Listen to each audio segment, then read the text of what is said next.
2020 সাল 2025 5 বছর পর বিমানদার সঙ্গে দেখা। আচ্ছা, বিমানদার পরিচয় তো দিতেই হবে, গুরুত্বপূর্ণ পোস্ট। পশ্চিমবঙ্গ বিধানসভার অধ্যক্ষ বিমান ব্যানার্জি, ব্যক্তিগত স্তরে সম্পর্ক ভালো, তা নিয়ে কোনো সন্দেহ নেই। বিমানদা, অনেকদিন পর দেখা হলো। কেমন আছো তুমি? একদম, আপনার শরীর ঠিক আছে। অনেক কথা, অনেক গল্প, অনেক আলোচনা তো আপনার সঙ্গে বহুবার ইন্টারভিউতে হয়েছে আমার। বয়স যত বেড়েছে পরিণত হয়েছে আমিও। আপনি তো প্রাজ্ঞ বটেই বটে। বাড়ির সব সব ঠিকই আছি। বিমানদাই ভাবি, এই বাড়ি ঘর সামলে বিধানসভা দিনখানা, তারপর নিজের বিধানসভা, মানে সব মনে থাকে একদম। কাজ করতে হয়, যখন দায়িত্ব নিয়েছি দায়িত্ব পালন করতে হবে। সে যখন আইনজীবী হিসেবে ওকালতি করতাম, সেই সঙ্গে সঙ্গে রাজনীতিও করতাম, পুরো দায়িত্ব পালন করতাম। দায়িত্ব থেকে পিছিয়ে যাওয়ার মতো মানসিকতা আমাদের নেই। বিমানদা, এই যে যখন ধরুন আপনি 2011, 2016, 2021 তিনবারে হচ্ছে আপনি স্পিকার, আপনার আগের চেয়ারে বসছিলেন প্রয়াত হাসিম আব্দুল হালিম, স্টলওয়ার্ড। আপনিও বহুবার বলেছেন, আমিও আপনাকে স্টলওয়ার্ড বলি, কারণ আপনার পাণ্ডিত্য নিয়ে কোনো সন্দেহ নেই। আচ্ছা, মানে আইনজীবী হিসাবে থাকলে সফল হতেন নাকি স্পিকার হিসেবে সফল? আইনজীবী হিসেবে আমি অনেক বেশি সফল। আমি এখনো মনে করি basically I M a lawyer. আচ্ছা। তারপর আমি এখানে যখন রয়েছে, মাননীয় মুখ্যমন্ত্রী যখন এই দায়িত্ব দিয়েছেন, আমি দায়িত্ব পালন করার চেষ্টা করি। সমস্ত সদস্যদের নিয়ে, তাদের কনফিডেন্সে নিয়ে বিধানসভা চালাতে হয়। অনেক বিতর্ক আছে, অনেক বিরোধ রয়েছে, অনেক চিৎকার চেঁচামেচি আছে। তা সত্ত্বেও সরকার যে সমস্ত গুরুত্বপূর্ণ বিষয় নিয়ে আলোচনা চান, সেগুলো যেন শান্তিপূর্ণভাবে হতে পারে, সেটাই আমরা সবসময় দেখি। বিমানদা, আপনি যখন মানে অনেকদিন আগের কথা, কোর্টে তো এখন আর যেতে পারেন না, মানে খুব স্মরণীয় কোনো কেস যেটা আপনাকে এখন? অনেক বড় বড় মামলা করেছে, আর এখানে এখন আলোচনা করার কোনো মানে সময় রোমন্থন করতে চাইছেন না। আচ্ছা, বিধানসভা ফিরে যাওয়ার পর তো একটা পারিবারিক জীবন থাকে, তো যেটা আপনি করেন। আমি এখনো রোজ সন্ধ্যেবেলা আমি বাড়ি ফিরে গিয়ে আমারও কিছু কিছু কনফারেন্স আমি করি। আচ্ছা। অনেক জুনিয়র লয়াররা আসে, তাদের সমস্যা, তারা মামলা সংক্রান্ত বিষয় নিয়ে আমার সঙ্গে আলোচনা করে। আমি লেটেস্ট পজিশনগুলো, যে সমস্ত রুলিংগুলো আছে, জাজমেন্ট আছে, সেগুলো পড়ে নিজেকে আপডেট রাখার চেষ্টা করি। কারণ আমি মনে করি যে যদি আমি এই জায়গায় না থাকি, তাহলে আমাকে আইনজীবী হিসেবে আমার কতটা মূল্যায়ন, সেটা আমার জুনিয়ররা আমাদের সঙ্গে আলোচনা করে, তারাও বুঝতে পারে। আইনজীবীদের অনেক কনফারেন্সে যাই, অনেক অনুষ্ঠানে যাই, এবং আমি মনে করি যে আইনজীবী হিসেবে কাজ করে আমার যে আনন্দ ছিল, তার থেকে কিছু কম আনন্দ বিধানসভায় কাজ করে নেই। কারণ এখানেও আইনের পরিসরের মধ্যে থেকেই কাজ করতে হয়। আমি একটা রেফারেন্স দিই, আপনি সাক্ষী, বিরাট সাক্ষী। প্রণব মুখোপাধ্যায় বিধানসভাতে যখন অনুষ্ঠানে, তিনি বোধহয় প্রথম বলেছিলেন যে ভারতবর্ষের প্রতিটি বিধানসভাতে যে মুলতবি হয়ে যায়, বন্ধ হয়ে যায়, কিন্তু একমাত্র পশ্চিমবঙ্গ বিধানসভা যেখানে অনুপস্থিতির কোনো বিষয় নেই, এটা খুব গর্বের সঙ্গে তিনি বলেছিলেন। আপনি সেদিন মঞ্চে ছিলেন, এটা তো বাস্তব। আমি ব্যক্তিগতভাবে মনে করি যে বিধানসভা, রাজ্য সরকার গুরুত্বপূর্ণ বিষয় নিয়ে আলোচনার জন্য বিল নিয়ে আসেন। যে বিলগুলো নিয়ে আসেন, সেই বিলগুলো আলোচনার মাধ্যমে পাস হওয়া দরকার আছে। পাস হতেও পারে, পাস নাও হতে পারে, কিন্তু সেগুলো নিয়ে আলোচনা হওয়া দরকার আছে। বিধানসভা পরিচালনা করার যখন দায়িত্ব আমাকে দেওয়া হয়েছে, আমি লোকসভার স্পিকারকেও বলেছি যে আপনার 4-5 জন লোক ওয়েলে এসে চিৎকার চেঁচামেচি করলে আপনি হাউস অ্যাডজর্ন করে দিলেন। অ্যাডজর্ন করার জন্য বিধানসভা না। আমি ব্যক্তিগতভাবে মনে করি যে অ্যাডজর্ন করার জন্য আমি স্পিকার হিসেবে কাজ করব না। সরকারের যে সমস্ত গুরুত্বপূর্ণ বিল, জনস্বার্থে যে গুরুত্বপূর্ণ বিল আছে, সেই বিলগুলো নিয়ে আলোচনা হোক, তার পরিণতি বিধানসভাতেই সিদ্ধ হবে। আমাদের রাজ্যপালের কাছে তারপর আমাদের বিল পাঠাতে হয়, এই নিয়ে অনেক বিতর্ক আছে, সেদিকে আমি যাচ্ছি না। তাই বিধানসভা সচল রাখার দায়িত্ব আমাদের। এবং আমি আমাদের লোকসভা স্পিকারকে বলার পরে উনিও একটু আমার কথা শুনে উনি আশ্বস্ত হলেন। আমি বললাম যে আপনি ওটা দেখুন, এটা 4-5 জন ওয়েলে চিৎকার করলে পরে আপনি অ্যাডজর্ন করে নেমে যাচ্ছেন, এটা ঠিক হচ্ছে না। জগদীপ ধনখড় উপরাষ্ট্রপতি থেকে পদত্যাগ, তারপর আবার নতুন করে একটা আপনার সঙ্গে কথাও কোথায় হয়েছে বা সম্পর্ক ভালো, আপনার কি মনে হয় এটা একটা পলিটিক্যাল ড্রামা চলছিল ওনাকে? আমি মন্তব্য করবো না। জগদীপ ধনখড় বিধানসভায় আসতে চেয়েছিলেন, আমাকে একটা চিঠি পাঠিয়েছিলেন, ওনার প্রতিনিধি পাঠিয়েছিলেন, বলেছেন স্পিকার সাহেবকে গিয়ে বলুন যে আমি বিধানসভায় যেতে চাই পশ্চিমবঙ্গে, এবং আমি একটা বক্তব্য রাখবো, যেটা রাজ্য সরকার যে লাইনে বলবেন সেই লাইনে আমি বক্তব্য রাখবো।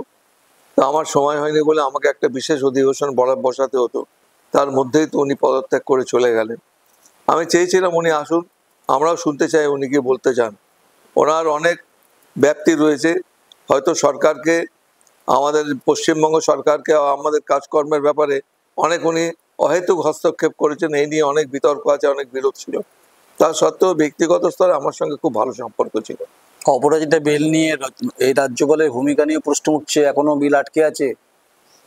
এবং এখন অপরাজিতা বিলটা রাষ্ট্রপতি থেকে ফেরত পাঠানো হয়েছে, হুম আমাদের কাছে আসেনি, বিধানসভায় আসা উচিত ছিল। হুম কারণ যেহেতু বিধানসভায় বিলটা জেনারেটেড হয়েছে, এখান থেকে বিল আমরা রাজ্যপালের কাছে পাঠিয়েছি।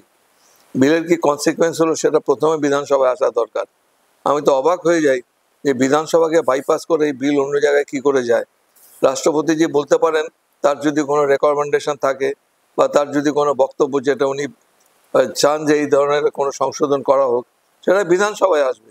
বিধানসভা আসা অত্যন্ত প্রয়োজন ছিল, কেন আসেনি সেটা আমি বলতে পারবো না। এখন আমাদের বিধানসভায় সেই বিল পৌঁছায় নিয়ে এসে।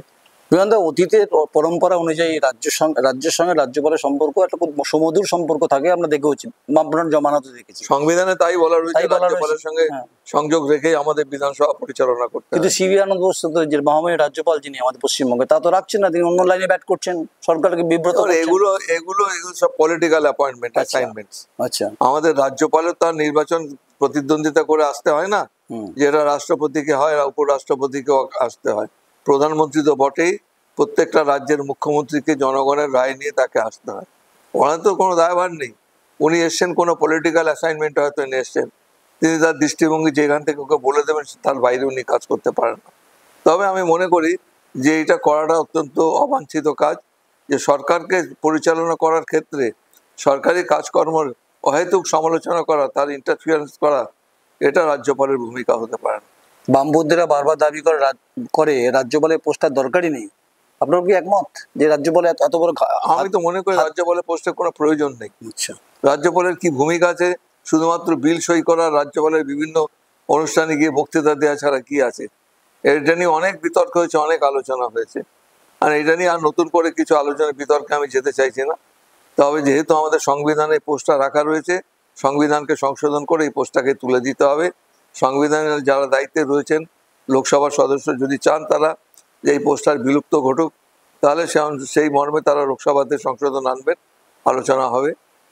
আমি একটা সাম্প্রতিক প্রশ্নে আসি। বাংলা ভাষাকে কেন্দ্র করে যা ভারতবর্ষে উত্তাল, ইতিমধ্যে অন্যান্য রাজ্যে পরিযায়ী শ্রমিকরা আক্রান্ত হচ্ছেন। যদিও বিজেপি নাম করেই বলছি, বিজেপি বলছে যে বাংলা ভাষায় গুরুত্ব দেওয়ার কিছু নেই, তারা টুইট করেছে, আমি নাম করছি না তারও। যে বাংলা ভাষা পৃথিবীতে ব্যাপ্তি, যা রবীন্দ্রনাথের বাংলা, জীবনানন্দের বাংলা, বঙ্কিমচন্দ্রের বাংলা, সে বাংলা ভাষায় কথা বললেই আপনি বাংলাদেশি। এটা তো অন্যায় হচ্ছে। আমরা তো কয়েকদিন আগে একটা কনফারেন্সে গেছিলাম, তাতে উত্তরপ্রদেশের আমাদের স্পিকার ছিলেন, রাজস্থানের স্পিকার ছিলেন, উড়িষ্যার স্পিকার ছিলেন, অনেক রাজ্যের ছিলেন। আমি তাদের কাছে প্রসঙ্গ অবতারণা করেছিলাম, তখন এতটা গন্ডগোল বাড়েনি। আমি বলেছি এই যে বাঙালিদের উপর অত্যাচার হচ্ছে ভিন রাজ্যে, এইটা আপনাদের মুখ্যমন্ত্রীদের বলুন। বিশেষ করে উড়িষ্যার স্পিকারকে আমি বলেছিলাম, উত্তরপ্রদেশের স্পিকার বললেন এরকম হচ্ছে। আমরা হ্যাঁ এটা হচ্ছে, আপনি খবর নিয়ে দেখেন, এবং এটা হওয়া বাঞ্ছনীয় না। কারণ অনেক পরিযায়ী শ্রমিক আমাদের পশ্চিমবঙ্গে কাজকর্ম করতে আসেন, এর একটা রিটালিয়েশন হলে পরে ভয়ঙ্কর জায়গায় চলে যাবে। এটা যেন না হয়, এটা আপনারা দেখবেন। আমি বলেছি, ওরা বললেন হ্যাঁ আমরা চিন্তা ভাবনা করে আপনি মুখ্যমন্ত্রীদের সঙ্গে কথাবার্তা বলুন। কিন্তু আজকে তো পরিস্থিতি সেই দিকেই যাচ্ছে। কেউ বলছেন যে বাংলা ভাষা, অনেকে পশ্চিমবঙ্গের ভাষাই বাংলা না।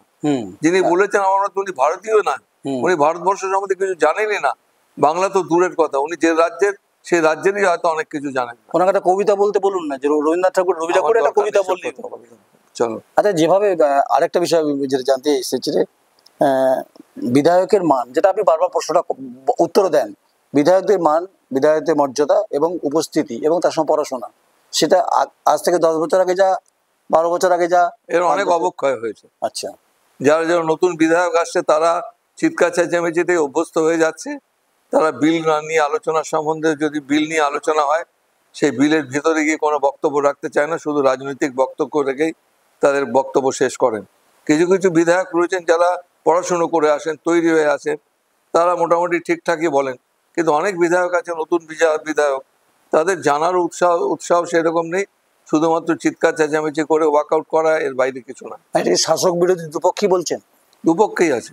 এই জন্য আপনি অভিভাবকের ভূমিকায় অবতীর্ণ হচ্ছেন না কেন? অবদিন আমরা তো একটা তো কনফারেন্স করেছিলাম, আমাদের এটা নিয়ে আমরা একটা ট্রেনিং ক্যাম্প করেছিলাম। সেই ক্যাম্পে উপস্থিতির হার অত্যন্ত কম ছিল। আনফর্চুনেট খুব এটা। বিনন্দ, আমি শেষ করবো। ইউথ, নতুন প্রজন্ম ছেলে মেয়েরা রাজনীতি, পলিটিক্যাল ডেমোক্রেসি থেকে মুখ ঘোরাচ্ছে। বিং এ স্পিকার, গুরুত্বপূর্ণ পোস্ট, যে ইউথ মুভমেন্টকে রাজনীতির পরদে আনতে হবে, তার জন্য কোনো ভাবনা চিন্তা বিধানসভা তরফ থেকে? এটা আমার না, এটা অনেক বড় বিষয়। অনেকেরই চিন্তা ভাবনা আছে। হ্যাঁ, কিন্তু আমিও তো ব্যক্তিগতভাবে মানে যুব সমাজের মধ্যে যে উন্মাদনা রয়েছে সেইটা শুধুমাত্র অন্যদিকে চালিত না করে আমাদের পরিষদীয় গণতন্ত্রকে শক্তিশালী করার জন্য সক্রিয়ভাবে তাদের রাজনীতি আসা উচিত। তাহলেই আমার মনে হয় রাজ্যও ভালো করে চলবে, বিধানসভাতে ভালো করে চলবেই। অনেক অনেক ধন্যবাদ। যে সময় আপনি দিয়েছেন তার জন্য আমি কৃতজ্ঞ আপনার কাছে। স্পিকার বিমান ব্যানার্জির বক্তব্য খুব পরিষ্কার একদম, যে সত্যি তো ইউথ পার্লামেন্টারি খুব গুরুত্বপূর্ণ, যে যুব সম্প্রদায় রাজনীতির প্রতি অনীহা হারাচ্ছে কেন, এটা তিনি উদ্যোগ যেমন নিচ্ছেন, সবারই উদ্যোগ নেওয়া উচিত। এক, বিধানসভার মান মর্যাদা কমছে, পড়াশোনার ক্ষেত্রে খামতি বারবার বলে আসছেন, বিরক্ত হয়েছেন উনি বলতে বলতে। শাসক বিরোধী কাউকে তিনি ছাড়ছেন না, ঠিকই বলছেন।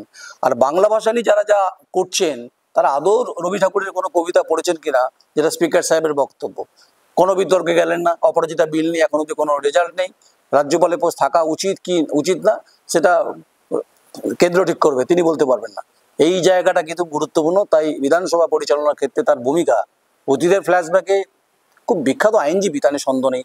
আজ স্মৃতিমধুর কথা হলো, অনেকদিন পর দেখা হলো, অনেক কথা আরো হতে পারতো, আগামী দিনে হবে যদি। শরীর শরীর ঠিকই আছে, শরীর চাঙ্গা, একদম ফিট, বিমানদা একদম ফিটফাট আছে, তাই তো নাকি? একদম চাঙ্গা, একদম সবুজ, ঠিকঠাক। আমি নয়ন রায়, বয়স হয়েছে, চুলটা আমি রং করেছি। আপনারা ভালো থাকবেন। আজকে কিন্তু কমেন্টস করবেন না। বিমানদার সঙ্গে আমার খুব বন্ধুত্ব সম্পর্ক, এটা বাস্তব সত্য। কিন্তু স্পিকার সম্মানটাকে তো আমাকে, স্পিকার ইজ দ্য অল মাইটি। সঙ্গে থাকুন, দেখতে থাকুন। নমস্কার, আমি নয়ন রায়, আমার চিত্র সাংবাদিক ঐন্দ্রিলা ব্যানার্জি, বিধানসভা।